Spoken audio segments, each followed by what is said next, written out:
And the structure of this is far off objective or goal, right? That's the program thing that you're trying to get to. In my case, it was financial freedom. I wouldn't have the option not to have to work anymore. I didn't want to wait until I was 65, 67 to have like some kind of forced retirement. That was never interesting to me. For my own life, it was just like, oh, I have this mortgage. What do I do with it? Oh, I have this debt. How do I deal with that? There's like all these decisions that we have to make, like all the time when it comes to money. And we don't always understand the ramifications of those decisions, like the implications of them. Like, is this going to really set me back? Is this going to hurt me? How much further would this get me ahead?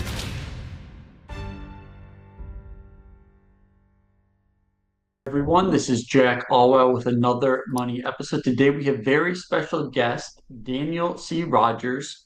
After a 20-year career managing high-stakes programs for companies like Microsoft and Google, Daniel applied those same rigorous strategies to his own finances to retire early.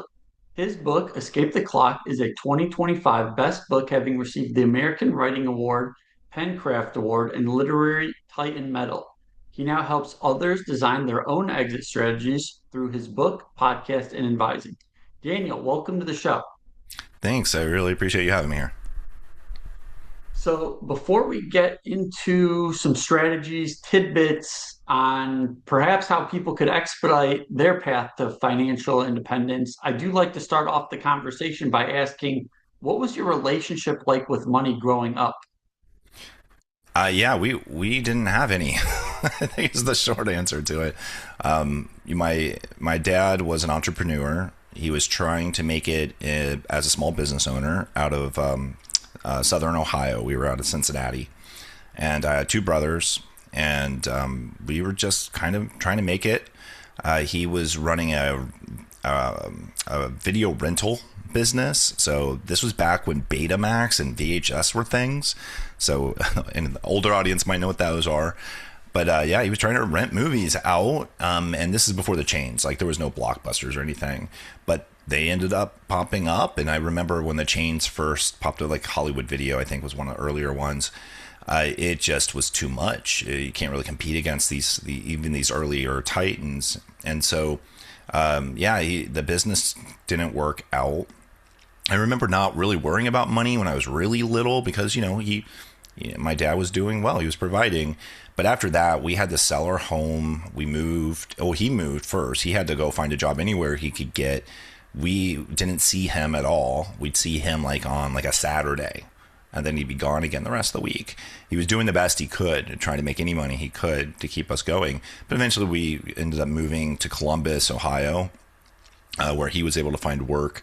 And we moved around a lot. We ended up moving, we moved 12 times total throughout my childhood. And it was definitely like crappy apartments. Eventually we were in a townhouse, but couldn't make that last. There was just a lot of money strife. So I do remember feeling like the scarcity mindset, like we will never have enough money. I remember walking to the bus stop and the soles on the bottom of my shoes flopping up and down because the shoes were so worn out. They were literally disintegrating on my feet.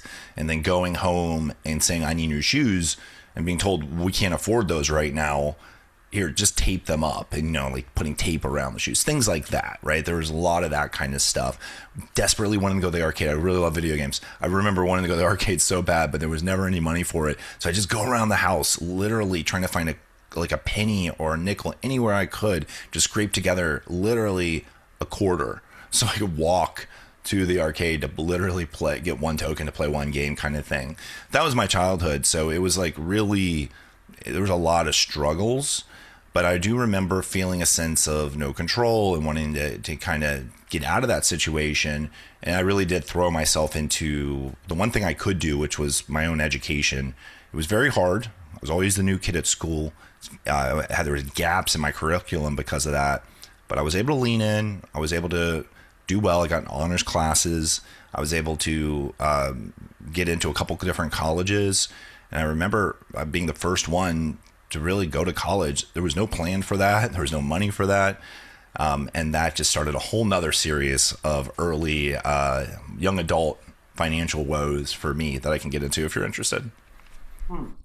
Man, I could go a lot of different ways. I mean, one thing that kind of um, I want to touch on is you kind of said there was a scarcity mindset, and I saw like a month ago. I think you did a YouTube video with your son about like the language around money. Yeah. So now I'm kind of curious, like did the way your parents taught, because if your dad was an entrepreneur, I'm guessing he kind of had like it's gonna work out in the end. So maybe like an optimism type of abundance mindset that it would work out. So I guess how was the language around money at home? It's interesting when we think about the way we were raised with money, we think of our childhood, right? Because it really does Uh-huh. define our values. But when you think about our parents, it goes back to their childhoods. Wow, And yeah. he grew up in a very poor household, and really almost a very tragic kind of childhood for him. So it was, you could see that when he was going through all those challenges, there was never an abundance mindset. He really leaned into the fact that we are in survival mode. We're never going to have enough. It was always like, if it was really hot, and even though if we had air conditioning, because in Ohio pretty much everyone has air conditioning, we were never allowed to turn it on, no matter how hot it was. It could be a heat wave, hit 100 degrees. He would not turn it on, no matter what, because the thought that the energy bill might even be like 1 cent higher that month just was too much for him to deal with. And so that put a lot of stress on my mom. It put a lot of stress on my brothers, on all of us, because it was the idea that he would just never feel comfortable to spend anything ever. And that he carried that all the way into today, to be honest. He still has a lot of that mindset, and he's fine now. So, these things, they do stick with you. There is a way to get over the mindset with effort and awareness and work. And I did that for myself. I was living that way as an adult, and I realized I don't want to be that person. I want to change that. But yes, it was not an abundance mindset ever. There was never a sense that we were ever allowed to spend. I got a job early in my life. I was 14 when I started working. It was the earliest age they'd let me work. I was bagging groceries at a grocery store. Eventually, I worked at an arcade where I worked. It was called Malibu Arcade. They had like little race cars and stuff. I was doing that. And then I was working at a truck dispatch company. I was hustling. I was doing anything I could to make my own money, because then I could actually spend something on myself, because I had zero access to it through my parents. So it can be really tough when you're in that mindset. It's almost, to be honest, it's almost a little abusive of a mindset. At least that's how my spouse looks at it. She's like, that sounds like abuse. Being that way, thinking that way, and doing that to your loved ones. And so I get it. But when you're trapped by it, you're really, really trapped by it. So it seems like you've had a career helping companies, I guess, like working out step by step programs for them. Yeah. If you were to say where should someone start in their financial journey, is the mindset the place to start, or where should they start? Well, anyone who's not aware of what it means to like make a program, let's start there, because there's a Okay, structure to sure. it, right? Because when we think about these companies, like, why do they even do this? I worked for like Microsoft, Google, and all these really big, massively successful companies, and it's very difficult to do some of the objectives that they're trying to do. They'll have, well, right now I was working on artificial intelligence stuff towards the end of my career, and it was the idea of, we're in a race. We don't even really know what success looks like here. We just know we can't lose to the competitors. Our life is on the line, kind of thing. So they had a scarcity mindset about the future of their own businesses when it came to what they were doing. And they lean into the program side heavy during this time, because they can't leave anything to chance. The idea that, oh, maybe we got a lot of smart people here, maybe they'll just come together on this and figure it out. There's no trust like that at all. So the idea is like these VPs will go into their organizations. They'll basically tap on the project and program management leadership shoulders, my group, and they would ask people like me, the leaders of the group, to go and organize these programs. And so what we'd have to do is we'd have to look at all the strategic initiatives, and we'd have to say, what are we trying to do here? What does success look like? And how do we align the resources, which is people, usually hundreds of people, to some endpoint? What's the timeline look like? What are the risks? How do we get there? So that's what they do. And they do that because when you do that, you're 60% more likely to be successful.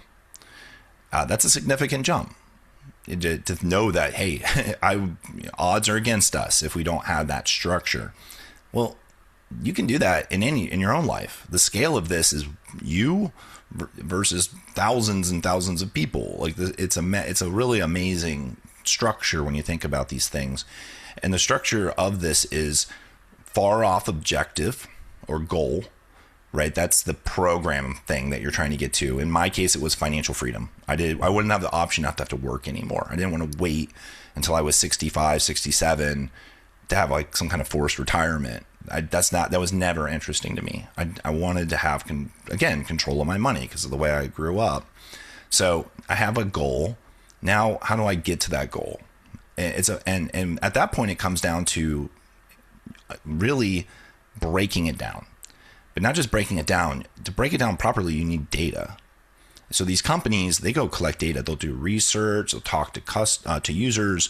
They'll actually look at competitors. They'll collect all this data, and then they'll start to create projects out of it.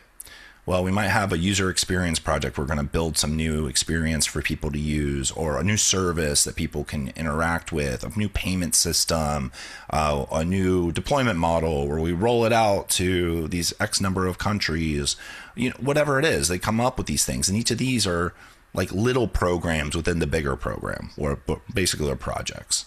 Well, in my own financial freedom, I realized, okay, well, if my big goal is to have the option to not have to work, and my goal was for the age of 45. I picked that number. It felt right to me. Then I knew I need to figure out what the data would say would be enough. I knew I need to have the right amount of money in the right places to be able to withdraw and have cash flow in place without a paycheck. So that was not hard to do, actually. It was about collecting data, putting it into a spreadsheet, kind of seeing where I stood. And then from there, once I knew where I was on the map, the big red "you are here" marker, and I knew where I was trying to go on the map, then it was a sense of, okay, what moves do I have to make? Just like with those companies, then, typically there's a big presentation that happens. So I would go in, I'd have materials I'd put together with a product manager, engineering leads, and others, because I worked at tech companies. And I would have these really robust and rich materials. It would be things like problem statement, like here's the thing we're telling you back. We're good listeners. We're active listening here. Here's the thing you're telling us you want it to happen. Well, here is, the way that we think we're going to get there. We have X number of resources. We think that's a gap. We need more people. Here's ways you might get those people. Here's what the product might look like at the end of the day. Here's what the competitors are trying to do. Here's the list of projects and the tasks, the actual to-do list that we think is going to happen in the roadmap. The roadmap is really the biggest thing a lot of executives are looking for, because in the end of the day, they want to see the path. That's what they're paying for. They want to see literally what is the journey look like, because otherwise they're just completely blind. And that's the way I felt when it came to find my money. I felt blind. I'm spending and I have no idea if I'm going further into a hole. I know my debt is not moving in the right direction because I had to add a mortgage onto it, and you get married or have a kid. It's just all these life events, they move us one way or another. And without that data, without that sense of where you are and where you're going, you're just blind. And so for me, that's what it was about. It was like taking these tools and skills, applying it to myself almost as like a guinea pig to see if I could do this.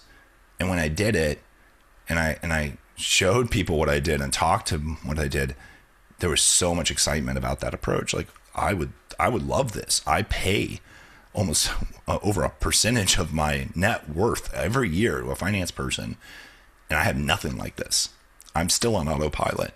So it was really waking people up to the sense that, hey, that structure is powerful, because we are the most biased person in our lives when it comes to our financial well-being.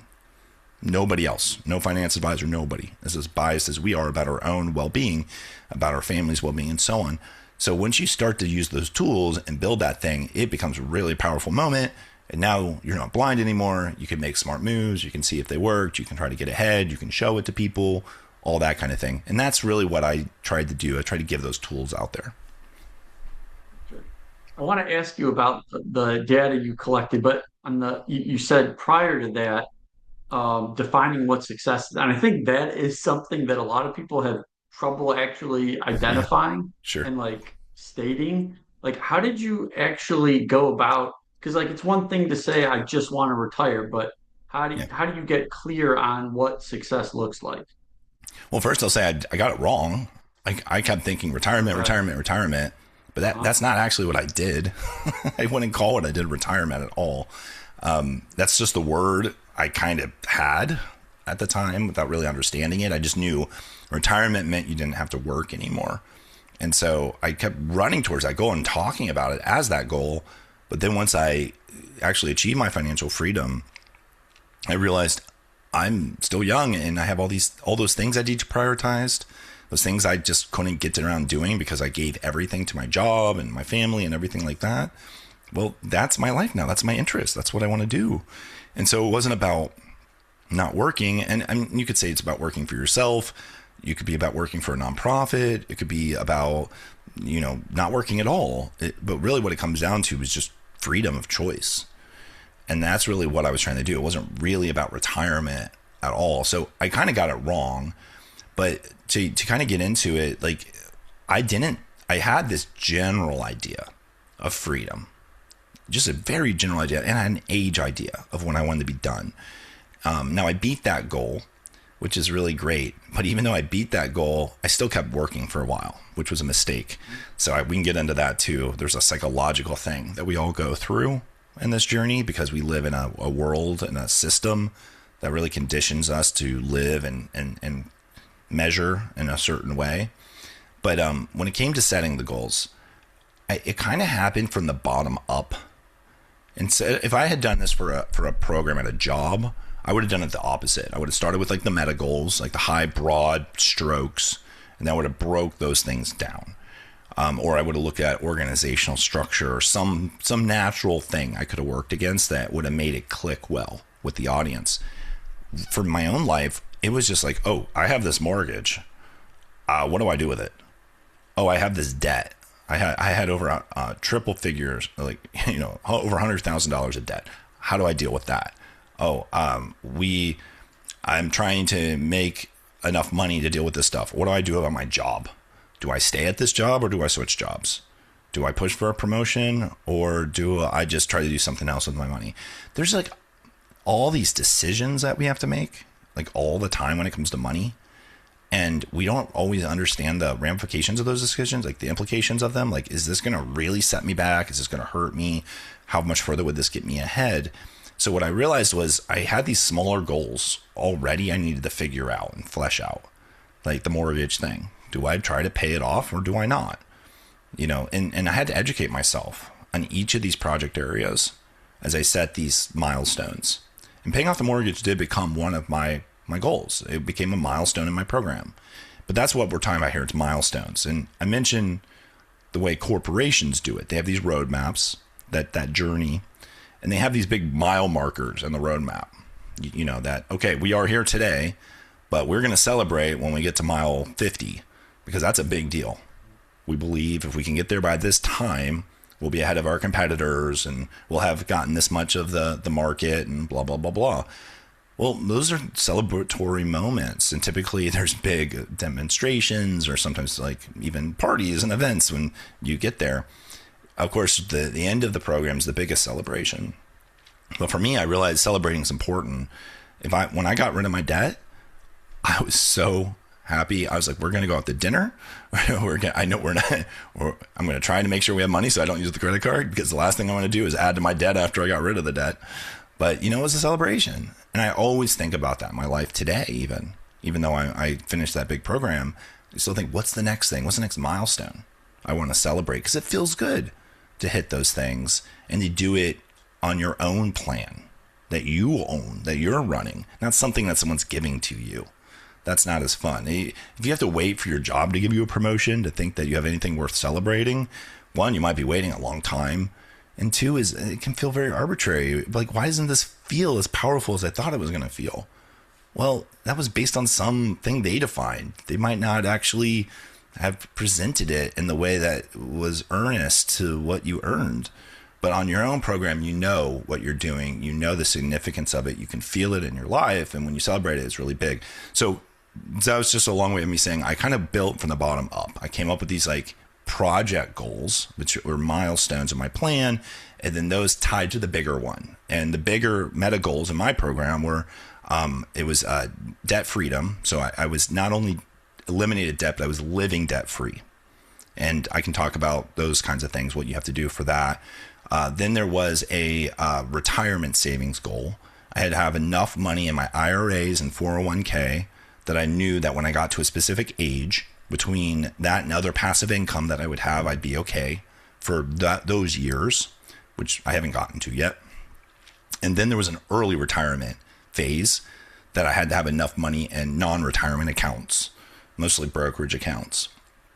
And that one was the hardest one because getting money in those places isn't usually what people are thinking about. That's when investing comes in. That's when knowing, hey, there's this thing called high yield savings accounts. Hey, this is how a CD ladder might work. There's all these like strategies that people don't always think about, but are very powerful when it comes to having a goal in mind. And so those goals help me learn about those vehicles and how to use them and how to measure them. And then I had those big goals, and then I can measure towards my meta big Uber goal, which was my financial freedom. Like breaking down like some of the mini goals, and you talked about, big companies, they're all about data collection. Like what types of things were you educating yourself on early on, and where were you getting data from, and what types of data were you looking at? Yeah, and I know you know this really well, but once you start putting stuff into a spreadsheet, all kinds of powerful insights just start popping into your face. It's like, now I can see this in front of me. It's almost obvious. And so for me, it did start with expense management.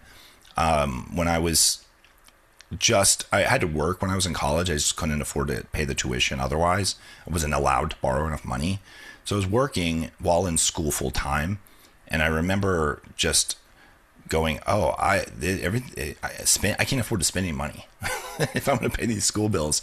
And it was really difficult because I remember not having enough money for food and things like that. So I started just really tracking, even back then when I was still in college, and putting stuff in it was an Excel sheet back then. But I would just put all my expenditure in there.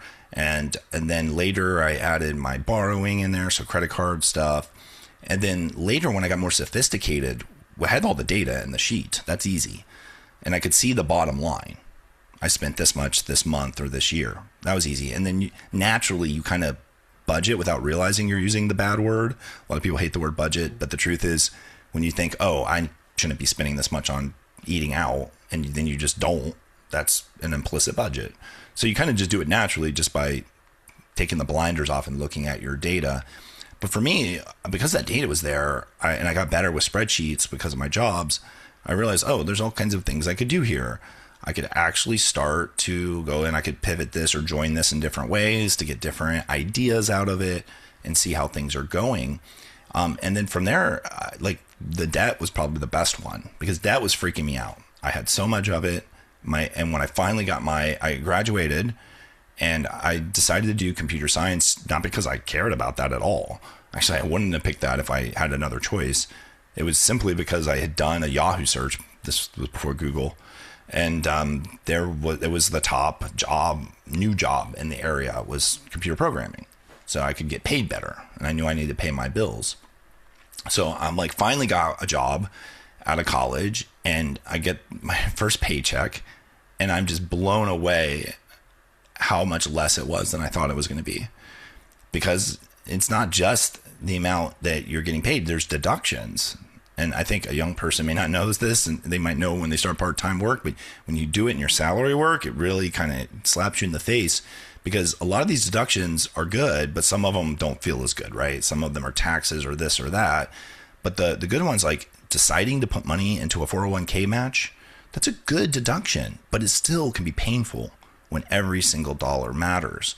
But I knew that was important. I let it happen.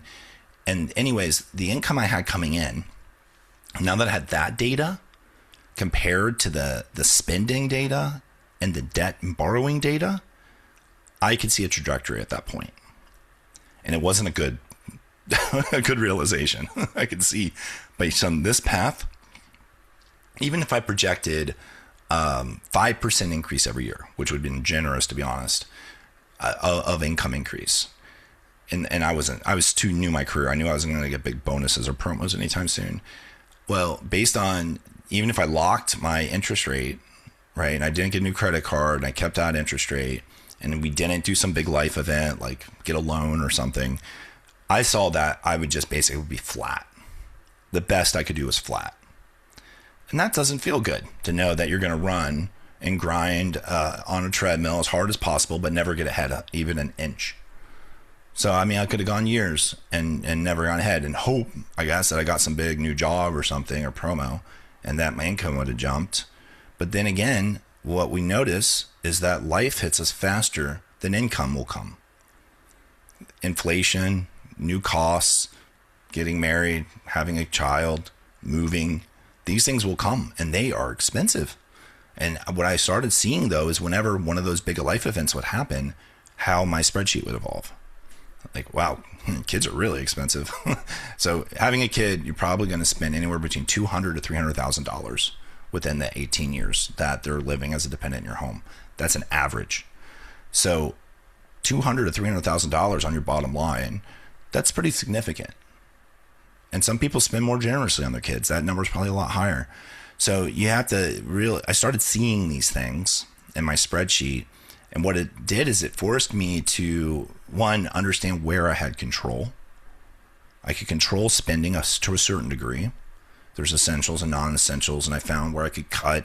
But I had to be careful. I found I was acting a little like my dad sometimes when it came to the spending control. I was falling into the scarcity mindset. And the data was enforcing me into the scarcity mindset. I can only imagine, excuse me, if my dad had had a spreadsheet like I had, when we would ask him for new shoes or something, he would not only go, no way, he would say, he would actually have real numbers to throw at us to, and actually, to be honest, I think that would have made it better, because when he would say no, it would come off very emotional. Like, why? We're fine. Can't we afford something like that? The numbers actually helped me understand.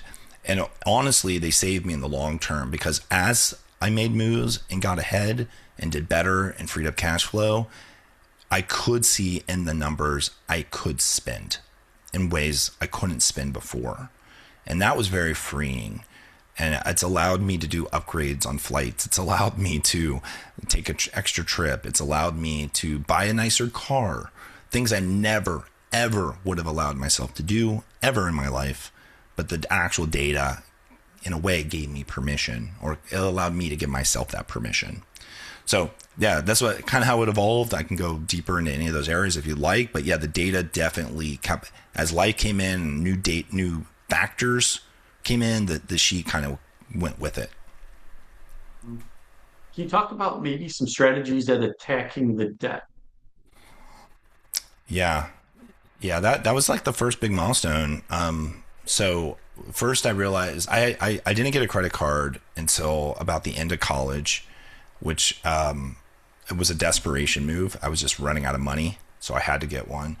And I remember the balance being really small or whatnot.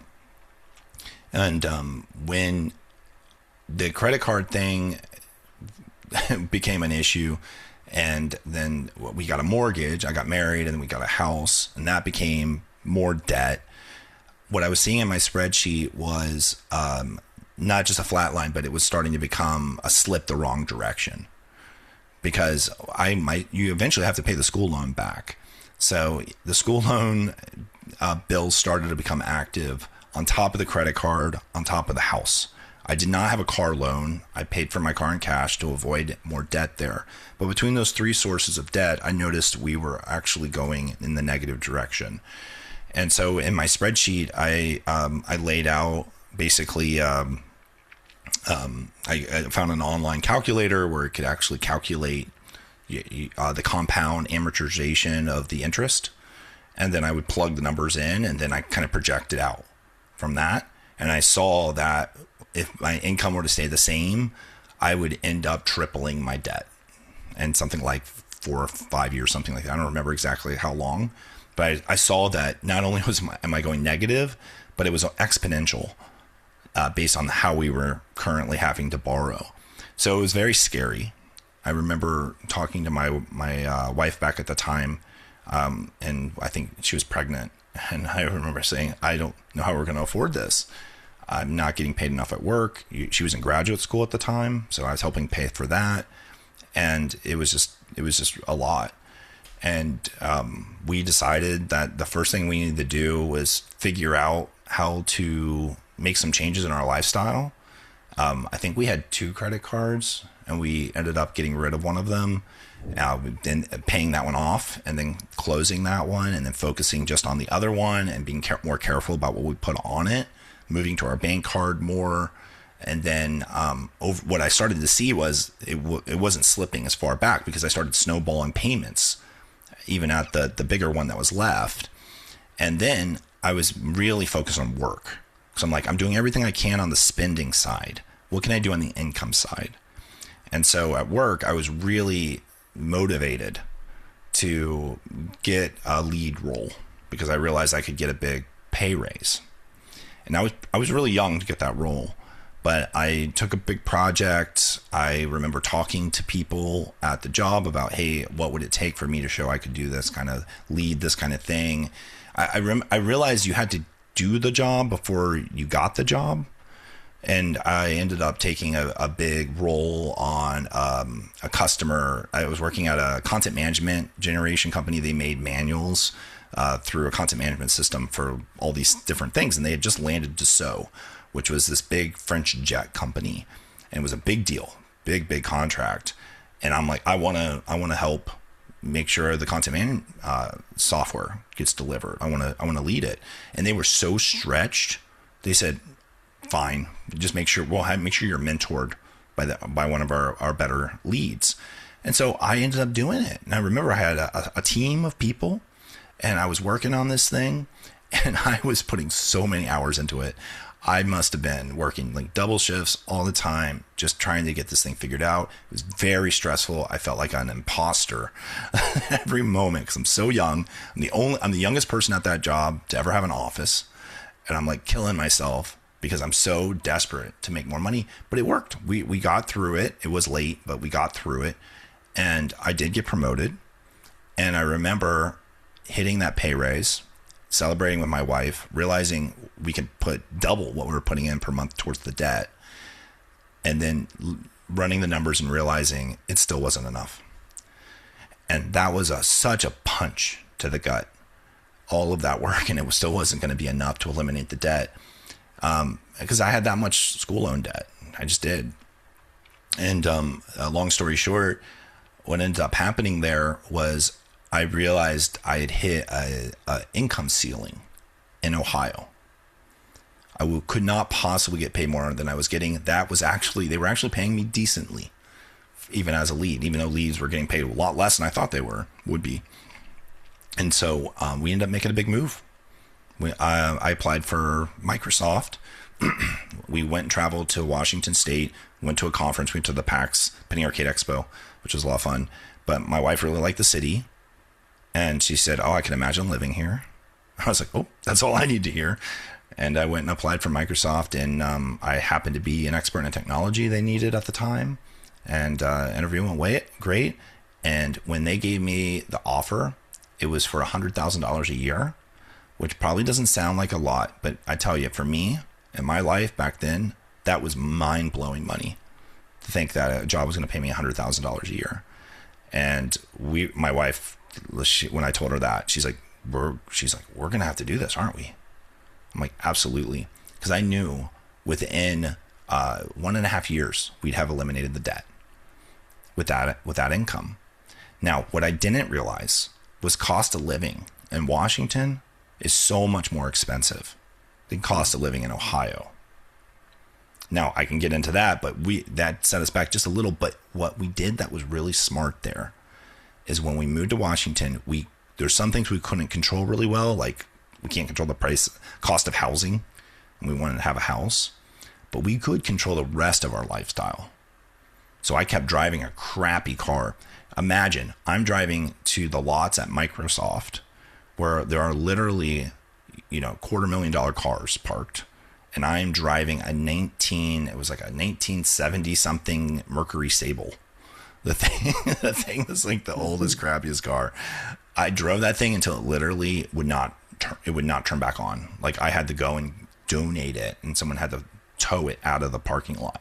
But those are the kinds of moves we were making, because we were keeping our lifestyle intentionally small so that the income could have breathing room to do what we needed to do. And then we eliminated the debt, and we did not immediately let our lifestyle expand. It went up a little, but we kept it still small enough that the debt couldn't come back. And we've lived that way ever since. And it's been really freeing. I mean, there's so many great lessons from that story, and it just makes you wonder if you hadn't been tracking, you might have been floating forever. And I'm sure tons of people are just floating and not making a dent at all, and probably are moving backwards in their financial journey. I And think just the not only that, I tracking think I'd part. be working in Ohio at that job. I probably Yeah. would still be there. Yeah. So that's just amazing to think about, just from tracking and getting a sense of where you are and where you might go if you stay in the same path. And like, if you've got to make a change, you got to make a change. So many great things with that story. Um, yeah. I mean, I guess we can talk a little bit, like maybe let's talk for more of maybe someone that's been like tracking for a while, maybe would consider themselves more like intermediate in terms Hmm. of like on their financial journey. Like, are there any things that stand out to you, like little things that you switched along the on your journey that really moved the needle? First of all, if someone's tracking, congrats, kudos to you. Fidelity had done a study, and they said that people who take the time to track and plan are 2/3 more likely to be financially wealthy than people who don't. So you are significantly in a special class if you're taking the effort to do that. It's the first. Honestly, I think it's the hardest level of discipline I see people have. People talk about budgets are so hard, this or that. The truth is, the reason the budget's so hard is because it forces you to look at your spending. So that tracking of your spending, that's the hard thing. It requires a lot of honesty and vulnerability. You're putting rails up. You're thinking about all these things. But if you're doing that, you're really setting yourself apart. But to answer your question, I think for me, it was the structure that I added around the data that made the biggest difference for me. Not necessarily making my goal, I did, but more about the mindset shifts that were necessary to take the leaps that I took. Because I think some people might listen to me and go, "Oh, well, you're different. You're willing to go do all these things, and like most people aren't willing to go do these things." That's not true. Like I have all the fear and hesitation that anyone has when it comes to disrupting our own lives. Like I don't want to disrupt my life. It's not comfortable. It's not fun. But the nudges can be there, and it is nudges. Like it's not like you just blow it all up. That move I made might have sounded huge, but the truth was there was a bunch of little things that happened that led us to that point, right? These little nudges in our lives, like me hitting that ceiling with pay, that was the last big nudge for me to realize we could go and make a move like we need to make here. That was the aha moment. It wasn't like someone went and said, you should just go move to this place and make a bunch more money. I went, okay. And I threw my life out the door, right? It wasn't like that.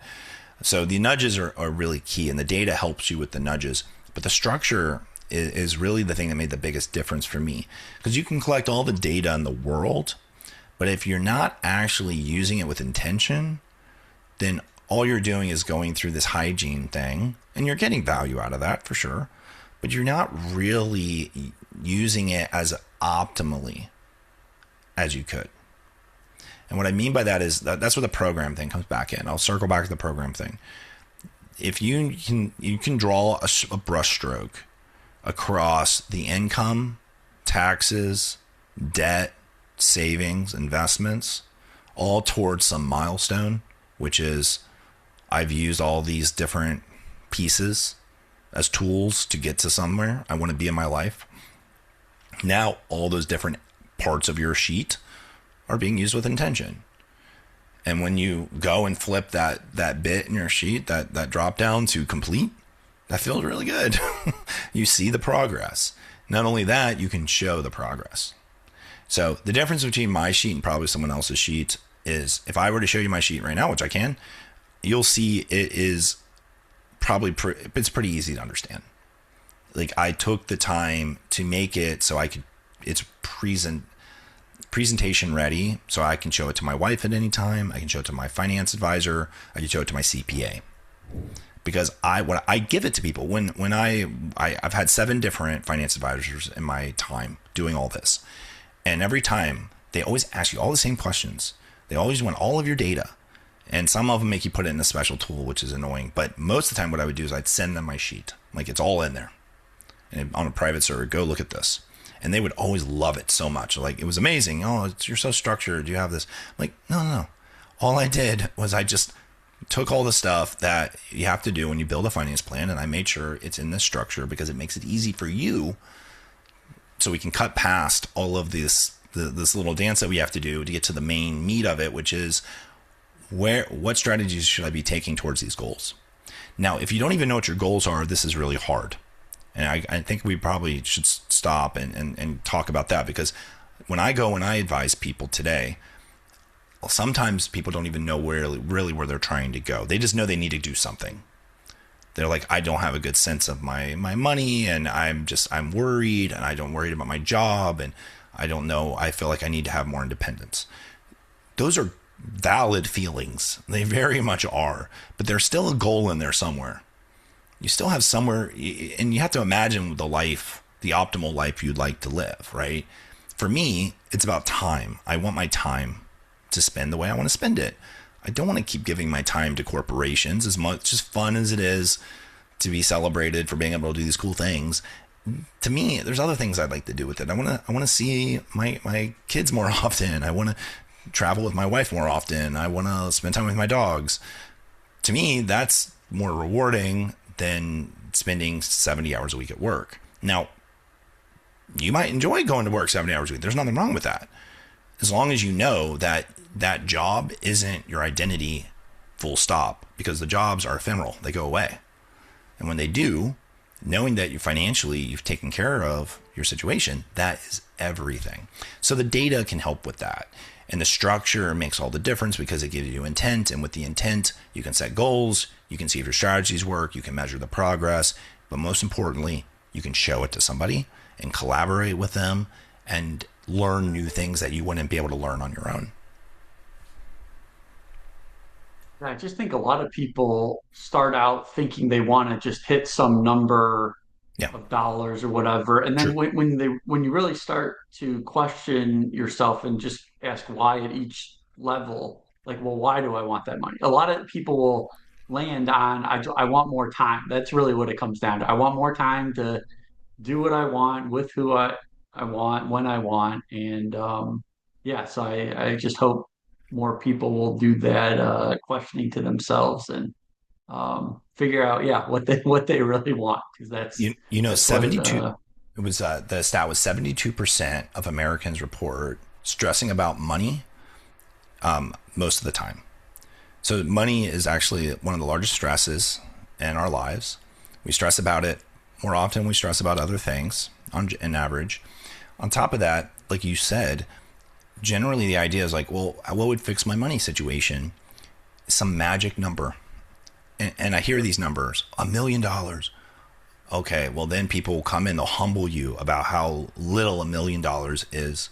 When you think about inflation, you think about this, you think about that. Yeah, for some reason, all these game shows still focus on $1 million today, 30 years later, for some reason. There's some power in this $1 million number.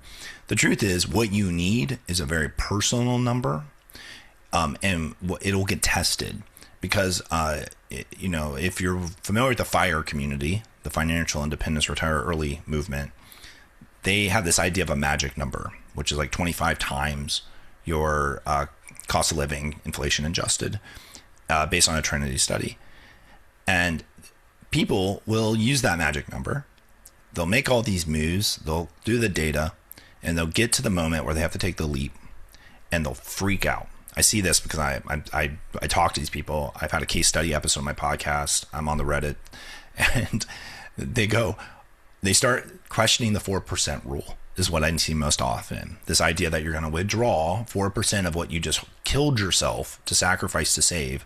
I have so many issues with fire. One of them is the sacrifice thing. But anyways, you saved all this money. Now you have to think about, I'm going to take 4% out. Well, when push comes to shove, that data doesn't work. You start looking at your life and going, 4%. Ooh, what about if this happens? What about if that happens? Oh, healthcare is more expensive than I thought it was going to be. And then boom, the 4% doesn't work. So then what I see people do is, well, hey, will I be okay if I withdraw 5%? But then you're pushing the goalpost. So what happens is I notice is people, magic number, what they do is when they hit, let's say it's $3 million. They hit 3 million, then they go, oh, actually I'll feel better if it's 4 million. They hit 4 million, they go, oh, I think it'd be better if it was 6 million, 7 million. You push the goalpost. Same with the withdrawal rates. If that's where you are, then you haven't actually done the work to get yourself financially confident, because the data isn't where you need it to be yet. The education isn't where you need it to be yet. My book, I made it comprehensive. I think this is why I won all the awards it did. I don't talk about fire. I didn't write the fire book. Fire is talked about in my book because there's some good stuff in there. There really is. The same as there is with an 80-20 budget. Like, there's good stuff in all these things. Even with Die with Zero, there's some good stuff in there.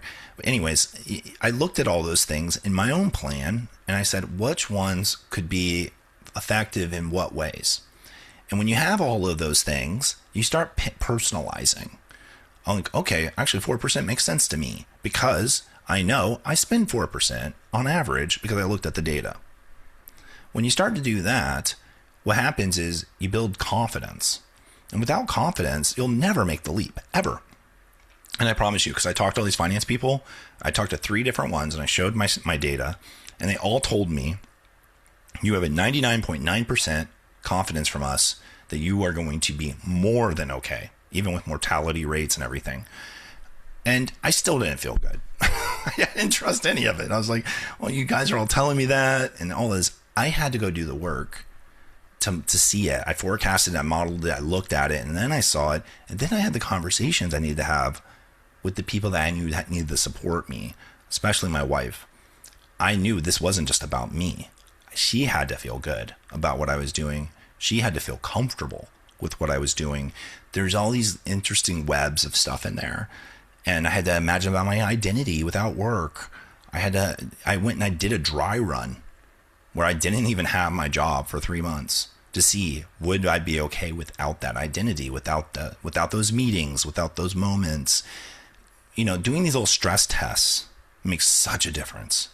And then what you might find is, instead of balking at the last second, even though the data says go, you're actually going to be excited about it because things are going to be okay after you take the leap. There's actually somewhere soft to land on the other side. Can't borrow someone's conviction, and it sounded like you just have to put in the work to be convicted in the decision to leap. So that's basically what kept you working, which you say you now regret in retrospect. Yeah, I was at Google at the time, and I mentioned all these big programs are happening, and as one of the leads in that group, I was responsible for really important stuff. Now, anyone who's been paying attention to tech has seen all the layoffs. And so Google was not immune to that. The layoffs hit that company, and it was the first time they had gone through that, and they did not handle it well. It was like, as a manager, I log into work and I'm getting all these pings from everyone I know on the internal chat saying, hey, did you see what happened? So and so and so and so are gone. I'm like, what are you talking about? So I tried to ping these 3 people. They all bounced back. So apparently overnight they had been let go, no conversation with managers. They were just cut off. They got some email to some personal account that not everyone remembered to check, I guess. So it's a very jarring and inhuman way to let people go who've been giving you everything and their job, including their identity. But that's the truth. That's all of our relationship with these jobs. Nobody is as important as you think you are at your job. I'm sorry. Everyone's expendable. You have to be by design. And so I was very upset by the way people were treated. I took the time to go find out how to contact them. I called each of them personally. I apologized to them for that treatment. And, I tried to help. One of them, she actually was a refugee from Ukraine living in Poland, and work visa was very important to her. So, we did what we could, and we were able to find her new employment. But the point is, our jobs are these moments in time, and they will end. And for me, because all that stuff was happening, that work didn't go away.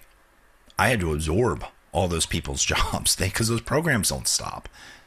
Somebody said, we have to get rid of X percentage of our resource budget. And they said, okay, well, let's just go in, and they dumped people into a sheet, and they had some algorithm where they cut people out of line. Very, very cold, to be honest, the way they had done it.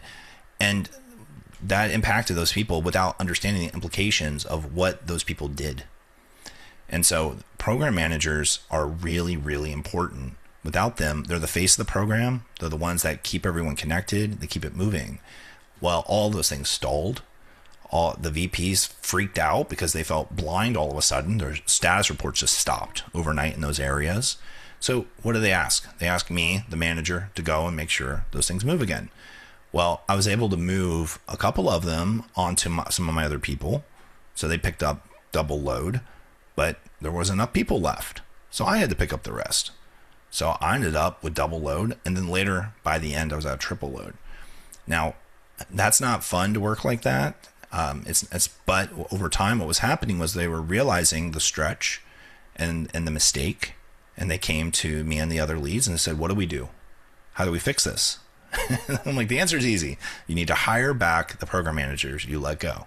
You need people for this role. This is a people role. And so I had to go and do all the hiring. And so now I'm hiring on top of running all these programs.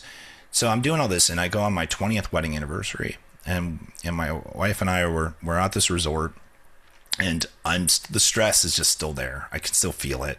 Like, I had to pause these programs so I could go take my 20th wedding anniversary.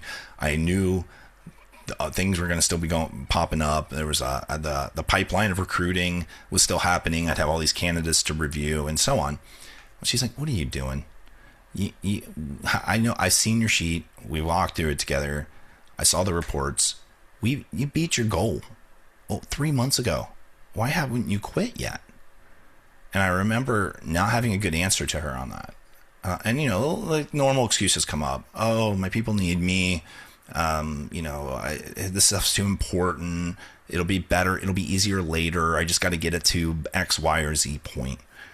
But I remember that moment. Those were excuses, and it was the cost of my health wasn't worth it. My son was about to graduate high school. I realized I'd likely not be able to spend enough time with him before we went to college, and so I told her I'd quit. And the first meeting I took when I got back was with my manager, where I gave him my notice. And as you would imagine, he had all the different things to say that is said in those moments. "You're too important. What can we do to keep you here? Can we give you more money? Is it this? Would you like some less hours?" All the things they should have offered before the breaking point. And it's nice to have those things because, those are things that we think we need or we want. But the truth is, why are they always offered when we're an exit risk? Why aren't they offered when it's the best interest of the individual or the health of the group? And maybe you're at a company where this is true and this happens. Kudos. That's great. Hold on to that. Appreciate it. But it's really hard when push comes to shove and everyone's under a pincher. People are too busy to worry about every individual's well-being at every time. So it's actually no one's fault. It's just the way that this kind of competitive system we live in works. But for me, I realized the fear was holding me back. I was afraid to leave my job. I was afraid of losing that status, of my structure, the pay. And that was silly. I knew the pay didn't matter, but it's there. It's in my face. And so I had taken a sabbatical. It was a 3-month medical leave, actually, I ended up overworking myself. And I knew I would be okay. And when all those things were presented to me, they didn't affect me the way they had before. And I said, no, thank you. This is important. I'm going to give you, another 6 weeks to make sure this hiring gets done, make sure that we can get a good replacement for me here. But after that, I'll be officially retired. And I stuck to that, and it felt great. And I tell you, it was the right decision. 100%. Full stop. I've never felt better in my life. Never felt happier. This was a goal that was worth doing, and I remember why I was doing it. And guess what? Google is fine. It's absolutely fine. They're doing better than ever, even when it comes to some of the AI stuff. The programs that I design frameworks for and PLC processes and people, they are still running. I'm not that important. And that's okay. I'm more important in my own life with my kids and my own health and doing things like this and talking about things that might help more people in a more significant way, such as financial education. So that's the way of saying I knew the fear held me back, but I was able to get past it once I confronted it. Yeah, it seems like there's a lot of like just mindset shifts and questioning your beliefs. And I'm kind of curious now that you are debt free, Yeah. if you're looking at a young person today and they ask you about how, like, should I take out debt to maybe pursue some venture or for school? And I guess maybe with the backdrop that I feel like people's views around debt changed a lot during COVID when Yeah. they kind of started printing money. So I'm kind of curious, have your thoughts around debt changed at all? I, I love this question. First, I think we just have to level set on the debt situation that we live in, right? First of all, the average debt in 2025 for Gen Z, which is ages 18 to 28, is $34,000. It's 34,328. That means the average credit card balance for basically a young adult or kid is over $3,000, almost $3,500 on credit card debt. This debt has grown almost 8% year over year faster than any preceding group before them. So Gen Z is developing debt at a rate we've never seen. Millennials have an average of $132,000 of debt.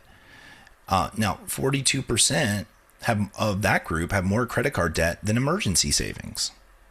So we live in a debt society, and the status is debt focused. If you think about it, look at the interest rates on a credit card, right? You see the APR, the average is something like 23% or something. I forget exactly, but it's in the 20s. And some credit cards go up to 30%. Every time I go to a retail place just to buy something simple, I'm being told to buy a Target or a Kohl's credit card. I'm like, that's ridiculous. It's predatory, to be honest. And then I'm told, open the credit card. Don't worry. I'm sure your credit's bad. It's okay. It'll get denied and you'll get the savings. That is considered helpful advice by a cashier, which is literally saying hurt your credit more because you can save $20 today. That's ridiculous. Absolutely ridiculous. But yet that is the system we're living in. Our own government, it sustains our budget, everything off of debt. Trillions of dollars of debt. And if you think about it, it's all based on how our entire economy is designed. As soon as we moved to a fiat system, it all came down to borrowing and lending. So, and young people, to answer your question, you have to start out with debt. You can't avoid it. You have no income. You have to start out negative net worth. And debt's not a bad thing at all. Don't get me wrong. Debt is about smoothing out money, right? It's about moving that money from our future selves to our present self. Saving is about moving money from our present to our future. We want to smooth it out so that we feel comfortable and at every phase of our lives. And that's the idea. Borrowing is really, really important. But if you do it for the wrong reason, such as it's convenient, it's easy to tap my phone, or swipe a card, or it auto fills it in on the website, that's a bad reason. I turn all those things off. Really, if you are not living debt free, meaning if you're not paying 100% of your credit card balance every single month, if you're not doing that, you should not be adding to your credit card. Now, some people are going to get super mad at me for this, but you're like, I have to. I have no choice. I don't have enough money. Here's the thing. I promise you, I've yet to find someone who doesn't have more money than they think. We can do the data exercise. We can look at your spending, and I promise you, there are hikes and costs. There's ways to make moves. There's ways to free up cash flow. Once you do that, you start paying down the debt. Once you get it paid off, then you make sure you never put more on there than you can't afford to pay off that by the next month. That is called living debt free, because the premium you pay on that borrowing is astronomical. It's a negative compound interest. It exponentially holds you in a hole that you'll never get out of. Now, there's no savings or investment rate that can meet this. Like, show me the 23% guaranteed investment return. It does not exist. That's why people chase meme stocks. They're hoping to get something like that. They're hoping to gamble on it. That is not a way to get financial freedom. Gambling is not a way to sustain financial freedom. If you get lucky once, you're not going to be able to repeat it. So to answer your question, I think debt's still necessary. But the people who understand that you do it with intention are going to be fine. Just swipe the card, do the thing, pay attention, look at your numbers, and see, am I able to at least pay enough to basically warrant that I had to do the borrowing in the first place? I'm not putting myself into a hole. If you're doing it blindly, if you hear one thing from me today, it's just go look at where you stand with it, just see how bad the situation is. There are nonprofits that you can find online, actual nonprofits, who will help you get out of the situation. Go find one of those. Don't do one of these paid services. Those are scams. I talk about an actual nonprofit debt relief agency who will go and they'll negotiate with the credit card company for you. They'll help look at your situation. They'll help you get to the data. Because I promise you, the best way to not be financially free is to borrow. And to borrow without understanding how bad your situation has become. You got to deal with the debt first. If you don't do that, you can't do any of these other things. Response. Well, Daniel, I want to be cognizant of the time, but I like to ask everyone as we're winding down, what's the best and worst personal finance advice you have heard? Well, we were just talking about debt, so on one of the worst, and I'm picking on my friend here, and I feel really bad. So if he hears this, I'm so sorry. He told me that you should always have credit card balance to build credit. So he purposely would use his credit card for everything. And he would try to keep as much on the credit card as he could to improve his credit score. That is the opposite way. To anyone who's not sure, credit balance does not help your credit score. There's different things that help it. There's different things that hurt it. There's an algorithm. I promise you, they're grading you on how trustworthy it is to trust you with the money and that you'll make the payment. So if everything you put on that you pay off, that builds good credit, not just maintaining a balance that you can't pay, especially if you start doing something called credit rotation, where you take a new card to pay an existing card. That all goes to a single system. They can see that you're doing that. That hurts you worse than anything else. And ironically, closing your card actually can hurt your credit. So keeping your oldest card alive, even if you freeze it, is a good thing to do because your credit history actually matters. So something to think about there. So that would be the worst, is maintaining credit just for the rating. The best would be just the power of compound interest. And this one's so cliche, and I get it. But look, if you were just to start to save $100 a month right now in a high yield savings account, not a normal savings account, those things are criminal. Anything that gets less than inflation, do not touch it. You're losing money. But if you get go look for a high yield savings account, or honestly, maybe consider investing. You can find low cost ETFs, anything that's getting you a decent return, maybe 4% or more, and start putting even just $100 a month into that. You are going to be blown away how much money that becomes.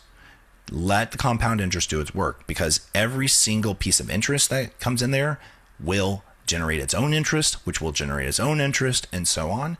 And then you've actually started the snowball effect. You want the snowball effect to work for you. Use it to kill the negative interest on credit, use it to build positive interest. And the earlier you start, the better. But later in life, because we have more capital, we have more income, we can catch up. So just throw larger contributions in there, dollar cost average it, which means you do more contributions more often. Don't worry about the market. Just don't worry about it. The contribution matters. You can't lose more than you put in unless you're borrowing without leverage. And don't do that. Just whatever you put in, yeah, maybe you lose it, but make sure you can afford to lose it. And now you do it without peace of mind. And if you start doing that investing and smart investing, you will become wealthy. And that's the best advice, is start yourself on the path to become wealthy. Just start doing smart investing today. Learn what a low cost ETF is. Learn how to do that. Learn how to invest what you know you can afford to lose, and you're going to do great. Awesome insights, Daniel. Where can the audience, the listeners, go to get in touch with you, listen to the podcast, get your book? Yeah, thanks. This is fun. Thanks for having me on the show, Jack. I really appreciate it. For that answer, I try to make it easy for everyone. I put everything in a single website, escapetheclock.com.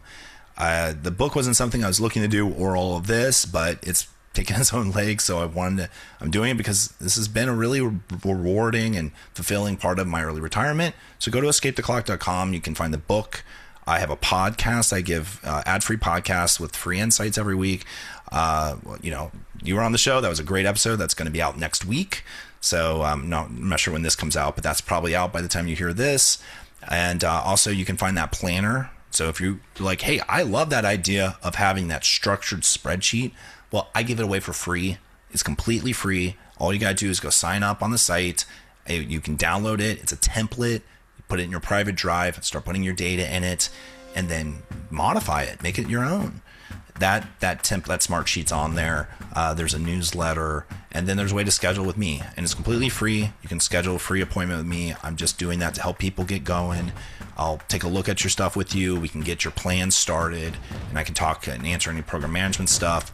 But yeah, all of that's at escapetheclock.com. Awesome. We'll have a link to that. Thanks so much, Daniel. Yeah, thanks, Jack. Appreciate it.